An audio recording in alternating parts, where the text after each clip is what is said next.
A first-of-its-kind matchup happens right here tonight at Notre Dame Stadium. It's the Fighting Irish and the Indiana Hoosiers in the first round of the college football playoffs. And yes, it is late December. It is cold. It might even snow. But you know what? We're from Indiana. We're used to this. Some might even call it seasonal. And yes, this is the season to be merry and bright and to play a little college football tonight, right here at Notre Dame Stadium. WSBT22 News at 6 from Notre Dame starts now. First, fast, accurate. You're watching WSBT22 News at 6. And you are looking live at Notre Dame. This campus abuzz on this Friday evening, getting set for a first-of-its-kind event as 2 hours from now, the Notre Dame Fighting Irish and the Indiana Hoosiers will meet in the first ever college football playoff game held on a conference campus. And it will happen right here in this beautiful setting behind us, the Cathedral of College Football. Welcome to WSBT 22 News at 6, everyone. I'm Pete Byrne, along with Juliana Farfarley. Juliana, this campus has been building towards a fever pitch all day. Just a phenomenal atmosphere. Yeah, we've been talking to fans all week long. Everybody excited. This is only the 30th meeting between these two teams. IU fans, Notre Dame fans, everybody's excited here tonight. Yeah, and the first in 33 years. We're going to talk more about that tonight. But more importantly, the first ever college football playoff game held here on campus. And in the history of Notre Dame football, when you think about its place among the college football greats, it is very rare to have an experience that has never happened before. But that is what we have tonight. And in talking to new Notre Dame athletic director Pete Bavacqua earlier this week, he realizes that tonight has the potential to be unlike any other in Notre Dame's history. You know, people always ask me, what's the best sporting event I've ever been to? And I've been lucky, you know, because of what I've done professionally. But I always have an easy number one. And I graduated in the spring of '93 and came back in the fall of '93 for that great Florida State game with Charlie Ward. And that's where my expectations are heading into Friday, that type of atmosphere where it felt like the whole country was focused singularly on a sporting event. And I think because we're the first game, because it's in Notre Dame Stadium, because it's going to be this great intrastate game on prime time on a Friday, I think it really has the chance to be a spectacular moment in sports and a spectacular, hopefully, moment in Notre Dame sports history. And, of course, for something to be truly spectacular in Notre Dame history, it will have to include a Fighting Irish win. We'll have to wait a few more hours to see if that lives up to it. But right now, everything else certainly living up to the hype that we expected all week long. Yeah, and Pete, there's no denying it is cold out here at Notre Dame Stadium, but that did not stop the tailgaters and the fans. They started lining up early this morning, including off campus. WSBT22 Sean English is joining us live from one of those off-campus tailgates. He has been out there all day long. Sean, what's it like right now at this hour? Yes, I've been out here all day, and the energy has just continued to climb these last few hours. Now, tailgaters of all kinds are out here braving the cold temperatures, waiting for a chance to cheer on the Irish or the Hoosiers. And both fan bases were very well represented near the Belmont Beverages tailgates in their parking lot. But this is no ordinary tailgate, as this is the latest in the year Notre Dame has hosted a home game. One family brought out the ideal tailgate mobile, a converted fire truck with TVs, speakers, and seating on the roof.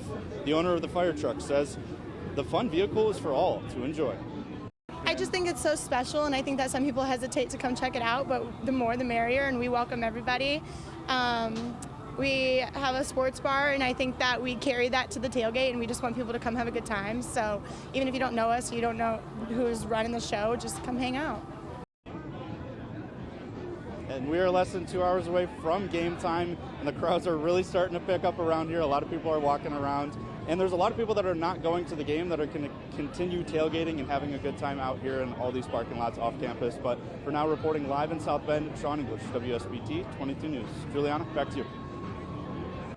If that doesn't get you ready to run through a brick wall, I don't know what does. And everybody out in this parking lot on our Skycam is ready to go, and they are ready for some big-time college football. We have Notre Dame versus Indiana tonight. 30 degrees at kickoff. That's in just under 2 hours. At halftime, we'll be sitting around 28 degrees.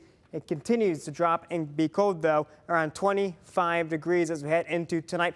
There are some lake effect snow showers ongoing, but the good news is those should not be affecting our game. Those are closer to LaPorte County, and any of the snow that's coming down will not have an effect on us at all this evening, but it is going to be pretty breezy out there with around 10-mile-per-hour winds, and it does come with a big wind chill around 23 degrees. So bundle up out there and have fun tonight.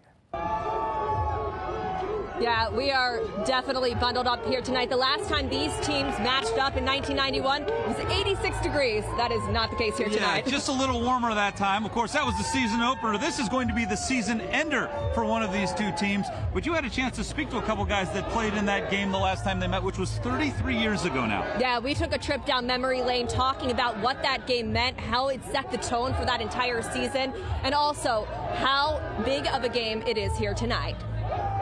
Aaron Taylor and Greg Farrell were on opposite sides of the field on September 7th, 1991. 1991 playing against Indiana is a memory I'll never forget because that was my first start in Notre Dame Stadium. I was a true sophomore. I was built like an apple with toothpicks stuck in it. Taylor, a true sophomore, remembers legendary coach Bill Walsh broadcasting in the booth. Walsh recognizing his potential from the beginning. And he said in that game that the coaches are really high on this kid and he could have a future as a pro football player. And I was like, what? And that was the first time I heard somebody with credibility associate my name with the NFL, and I hadn't even had a start yet. Greg Farrell in crimson and cream was suiting up to play his final season with the Hoosiers. And so I've known Rick for a number of years.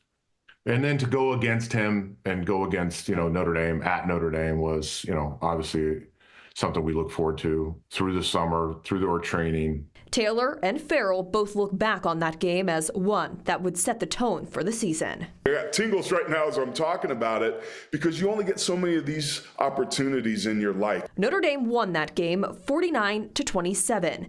That Fighting Irish team was filled with players that would go on to become household names. And so, it was a good game until we ran into a future Hall of Famer by the name of Jerome Bettis, who was a sophomore, and it was like trying to tackle two redwood trees moving at 25 miles an hour. The Indiana team would see success of their own. We knew we could play, and that's really what set our season off. We ended up going to the Copper Bowl that year. The teams now meeting for the first time in more than 3 decades. The Hoosiers will make their first college football appearance in program history, and Notre Dame is making its third, but its first under Coach Marcus Freeman.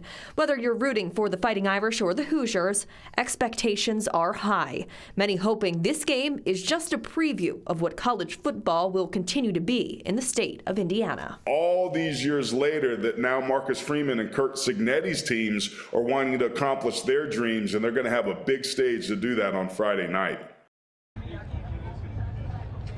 And of course, they're not the only guys that remember that game well. I was there as well as a young teenager. Of course, growing up here in South Bend, was a huge Notre Dame football fan. And I've seen many great games, but I'm certainly looking forward to the atmosphere and the matchup that plays out here later tonight. Yeah, and Pete, of course, we're going to have more here from Notre Dame Stadium coming up in just minutes. But first, we have continuing coverage of a major story we have been following all day long. Let's send things over to John Paul in studio. Hey guys, it is in fact the big story this Friday, the years-long case that has brought national attention to a small Indiana community now over as convicted Delphi double murderer Richard Allen has been given the maximum sentence. He learned his fate today for the killings of teens Abby Williams and Libby German. WSBT22's Ann Laree was in a Carroll County courtroom when it happened. A sigh of relief and a feeling of justice. That's what the victims' families and police say they feel after Richard Allen's sentencing today. It's a moment they say they've waited years for. Allen, dressed in an orange jumpsuit and cuffed, sat silently as he learned he'll serve 65 years for the murder of Abby Williams and another 65 years for the murder of Libby German. In total, sentenced to 130 years in the Indiana Department of Corrections. Judge Fran Gold telling Allen the murders of Abby and Libby rank among the most hideous crimes she's ever presided over. While the defense says Allen will pursue the appellate process, the family asked him today to tell the truth, to not appeal, and to let the girls finally rest in peace. Police and the victims' families speaking to the public today for the first time since the start of the trial. How about we start to heal now? How about we hit that reset button and understand that justice in this country was served? I really wanted to take the time to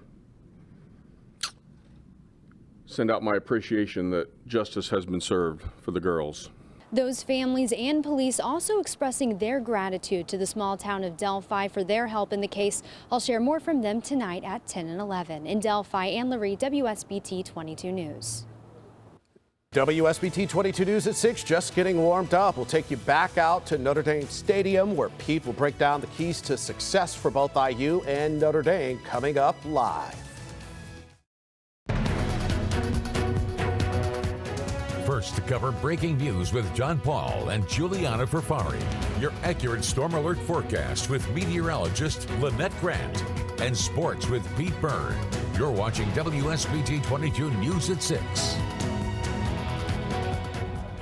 And welcome back. WSBT 22 News coming to you live tonight from Notre Dame, as we are now less than 2 hours until kickoff between Notre Dame and Indiana. We're joined now by our reporting partners from Inside ND Sports. I have co-publisher Tyler James with me. Tyler, we've been talking about this game, looking forward to it for almost 2 weeks now.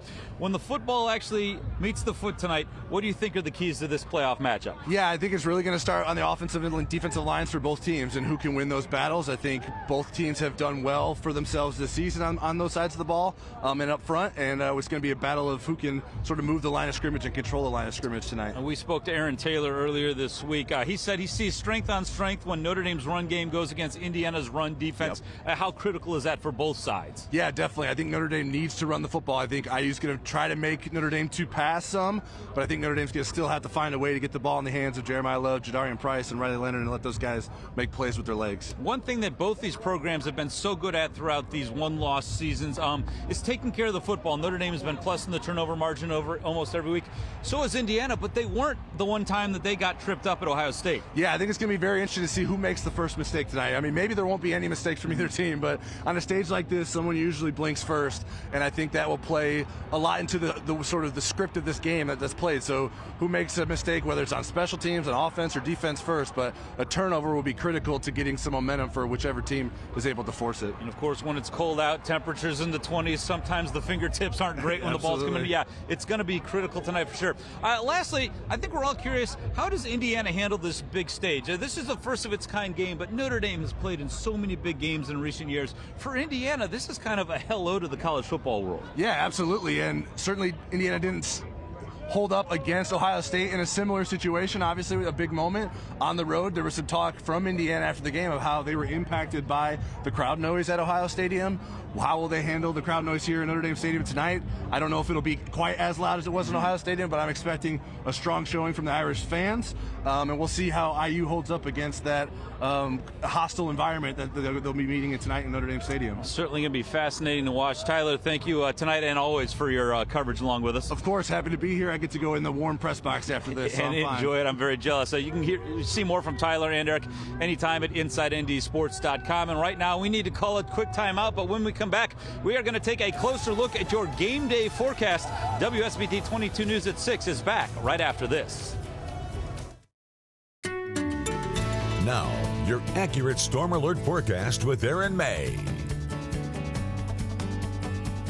Here's what we're tracking for you tonight. It's going to be a very cold playoff game out at Notre Dame tonight against the Hoosiers, with some lake effect snow showers are floating around out there, but that shouldn't be a threat for South Bend. We will see a warming trend as we head throughout the week, and that will end in the 40s by late week. Here's Storm Tracker live radar. You can see some of those lake effect showers have been pushing into LaPorte, but most of those right now are heading just to the south of Chicago. Right now, as we zoom in, you do see quite a few of those showers are pushing through and fizzling out near Three Oaks and down near LaPorte right now. Taking a bit of a broader view, the heavier snow shower that was moving towards Cass County earlier has since fizzled out, so things are fairly quiet right now. Wind chills are pretty chilly right now, into the low 20s to mid 20s for a good chunk of us. And that means it's going to be a pretty chilly game. Kickoff is in just under 2 hours. It's going to be 30 degrees at kickoff, around 25 degrees by final down. I showed you some of those snow showers earlier in this light blue outline. In the farthest outline, we can see 1 to 3 inches of some lake effect snow showers. Now in this darker blue, closer to Valpo, we see 3+ inches of lake effect snow is possible. we could see locally higher a little bit more in some of those heavier bursts of snow. Here's Futurecast overnight. You can see it's about 10 o'clock. Here's one of those heavier lake effect bands starting to push down off of the lake, and that continues into the early overnight hours tonight.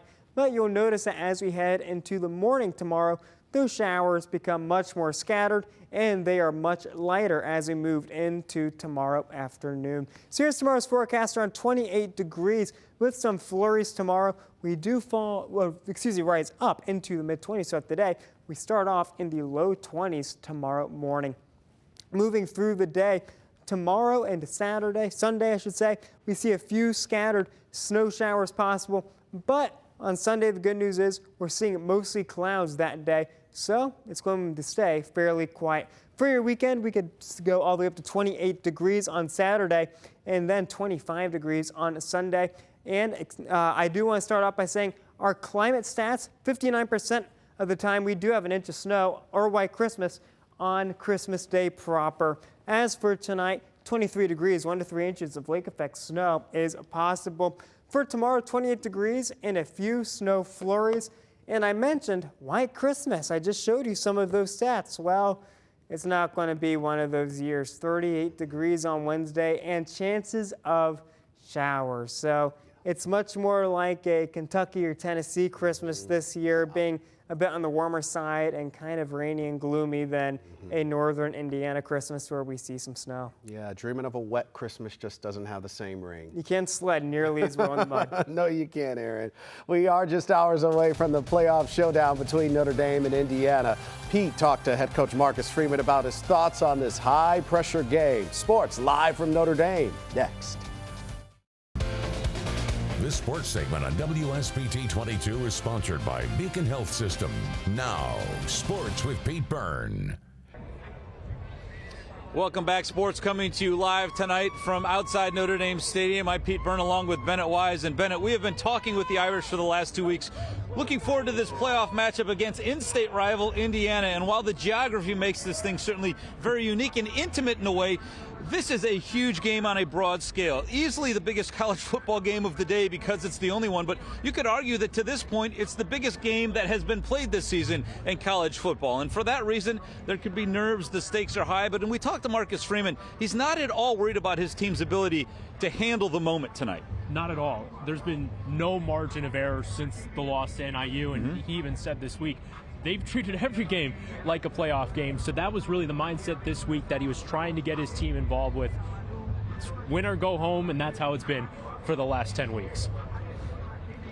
Something I've been preaching to the guys and something that I reiterated this last week was that we've been in playoff situational games since week 3, and we understand that. And every game that we play in is a version of a playoff game in our minds. And so continue to understand that don't have any added pressure for this one that you haven't had the previous 10, right? And so our guys understand that. That's going to be the message that I continue to reiterate, and let's just focus on the way we're preparing more than anything. Well, the Irish certainly handled that pressure time after time after time. They entered the night on a 10-game winning streak. Indiana, meanwhile, started the season with a 10-game winning streak before they had their first slip-off against Ohio State. Beat Purdue, got into this college football playoff game. They're going to have to deal with the Irish tonight, but they're also going to have to deal with the elements. We've been talking about it throughout the afternoon here. It's cold now. It will continue to drop as the hour gets later. And one thing that head coach Curt Cignetti of Indiana said this week, he goes, I hope it snows 1.5 feet because we have a Canadian quarterback. And did you see him throw the ball against Purdue? That was just 349 yards and a career-high 6 touchdowns for quarterback Curtis Rourke. And he reiterated this week he is not fazed by the elements, especially here in South Bend. Definitely played in some really cold games my college career. Played at Buffalo last year. That was not fun. But, it was, I always try to keep the mindset of, not letting the environment affect me and just going out and executing and playing. And, if I feel comfortable enough and, what I'm wearing, there shouldn't be any issue and everything moving forward. And so, I thought at Purdue was a really awesome environment, having the snow fall down and in the stadium. That was really cool. And, snow games are pretty fun itself. And so looking forward to it if that's the case. and ball security is going to be huge in this ball game. Both these teams actually rank in the top 5 nationally in turnover margin, so it's who can hold on to the ball the longest and who doesn't turn it over will be huge in this one. Yep, and as far as the snow is concerned, as we bring back in Juliana, it'll look great on TV, but I don't think the people out here sitting in it are looking forward to it. So we've got to take one final timeout. We'll come back to wrap up our newscast right after this, live from Notre Dame. Thank you so much for joining us here at 6 o'clock. And we'll see you tomorrow for complete coverage of the Irish and the Hoosiers and the college football playoff. Good night.